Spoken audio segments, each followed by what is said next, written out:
Thank you so much for coming out today, for supporting the Red Talk, and taking the time to listen to not just my story, but the stories of these beautiful other women that I have the honor of sharing the stage with.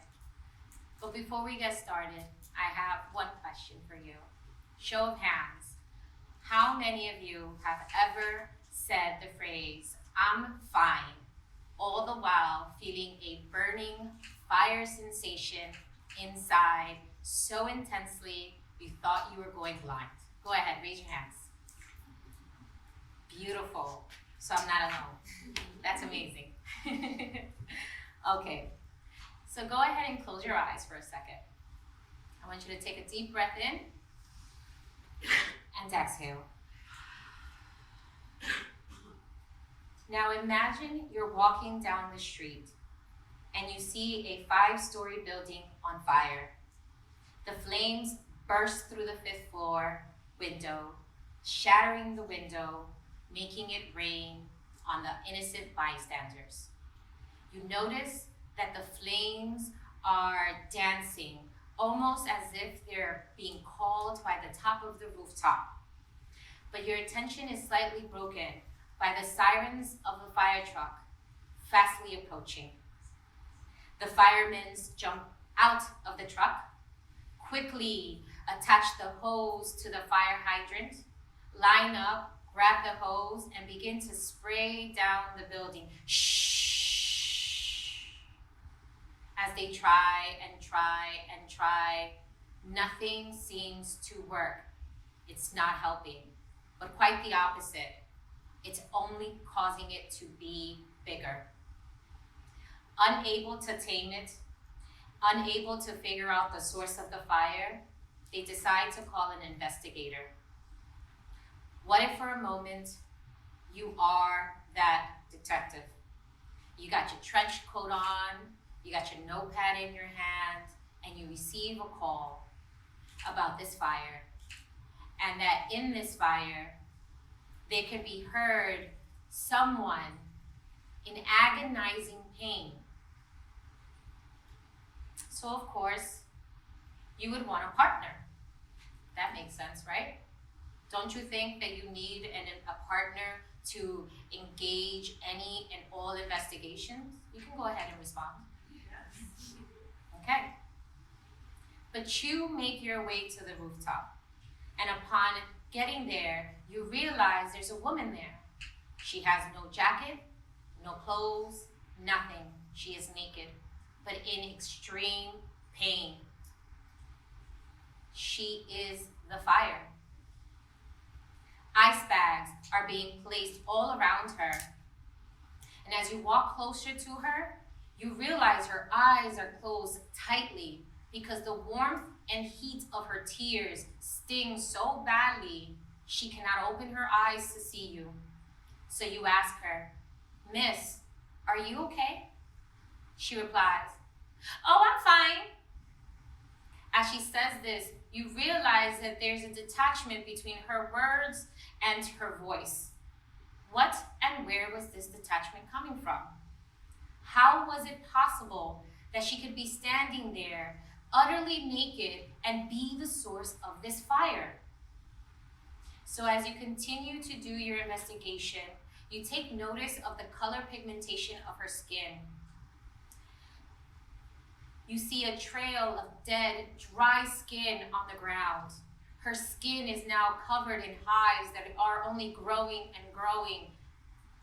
And you come to the conclusion, it's anger. Anger. Now, when talking to her, she becomes oddly and yet very familiar. You can sense her frustration. She is frustrated with what the doctors are telling her, with the experiences she's going through, but yet cannot tell anyone or express it, but she knows deep down inside there is something wrong. Imagine she has a partner who is feeding all the wrong fire. So I sat down, reviewed my notes, reviewed the details of this investigation, and realized she was me. In fact, she is me. You can go ahead and open your eyes. Somewhere along the way, I had become detached from my voice, from who I am, all in an attempt to fit a social, cultural norm. That fire within, that fire was burning me. My body was screaming, let go of the anger. My feeling of frustration and fear only got amplified as I sat in the doctor's office and they asked me, how are you? And of course, my innate response was, I'm fine. All the while, my skin is itchy. It's turning redder, it's hotter than when I walked in. But yet I walked out of the office with a list of prescription that was sterilizing medication. When did I become so complacent? For so long, I was the type that if you told me to go right, I went left. If you told me to go left, I would go right. There's a story my sister's godmother loved to tell about me. I must have been about the age of 2 or 3, still in diapers, playing on the floor when she walks by me, accidentally stepping on me. Now, in most instances, what would a child do? Cry, right? Not I did not. Not the way she likes to tell the story. I waited until she sat down, got up, walked over, planted my diaper behind on her foot, rubbed it, and when I got up to walk away, I sneered at her.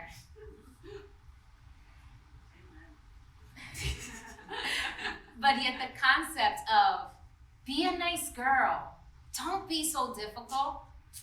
No one likes an angry, loud girl, took front and center, and my body was keeping the score. I had to face the fact that the partner I thought I had to help me and support me during this investigation was actually one of the reasons why that fire was there, why that anger was there, and Lord, my Lord, why that pain was there. I bet you can all relate, and that's okay. It's okay to admit that, even if admitting it means admitting it solely to yourself, because I had to be my own detective in order to investigate what was going on with me. So my question to you, my one question to you today is, are you willing to do the investigation? Because I did.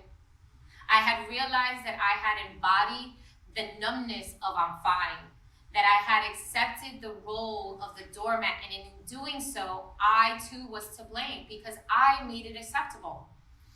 And looking in the mirror and admitting it to myself was in fact one of the hardest things I ever had to do. The rash that covered my body, it didn't just cover my body, it covered my back, my arms, my breast. That wasn't the only way that anger showed up. Oh no.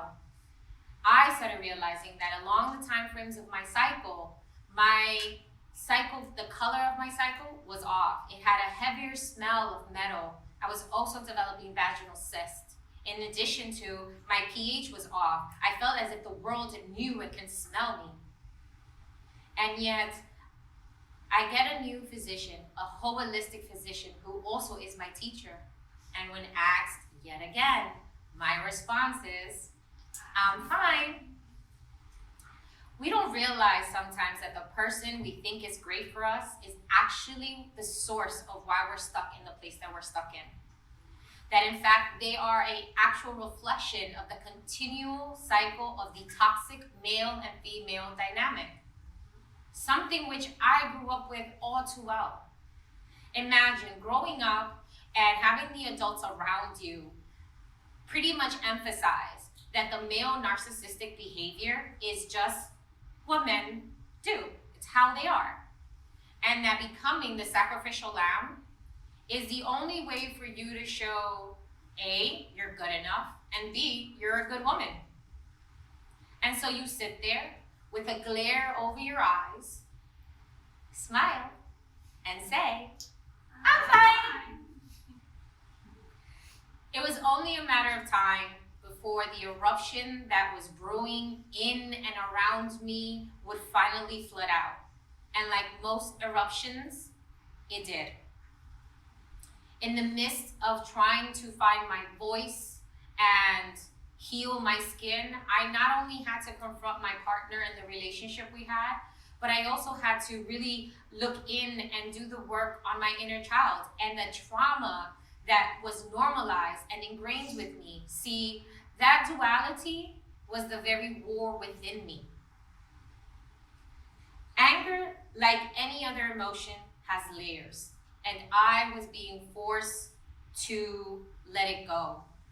Now, my partner was one of 3 other relationships that actually conditioned me into the role that so many women had done so before me, the role of complacency. So I began to understand my body's constitution and what that meant, which was the balancing and the realignment of my mind, my body, and my soul. This took form in me changing my diet, my relationship with food, learning and exploring and working with plant allies. At the same time, creating space for my inner child to explore myself and all that makes me. Because regardless of how that made other people feel, I knew I needed to be unapologetic about it. So I no longer sought for approval, nor to be digestible by others. I learned that I have many sides to me, and the world, as it be, can either accept it, embrace it, or walk away.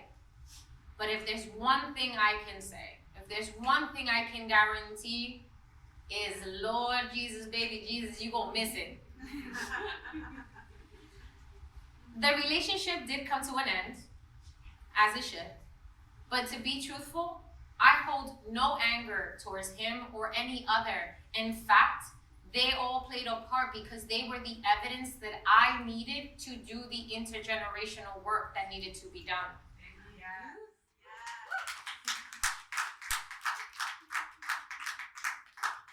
In letting that fire burn me from the inside out and to the ground, it actually taught me, it is teaching me, not only how to embrace it and to use it, but most importantly, how to be it. So I have one question for you. How about you? Are you ready? Are you ready to uncover the mystery that needs to be solved within? Thank you.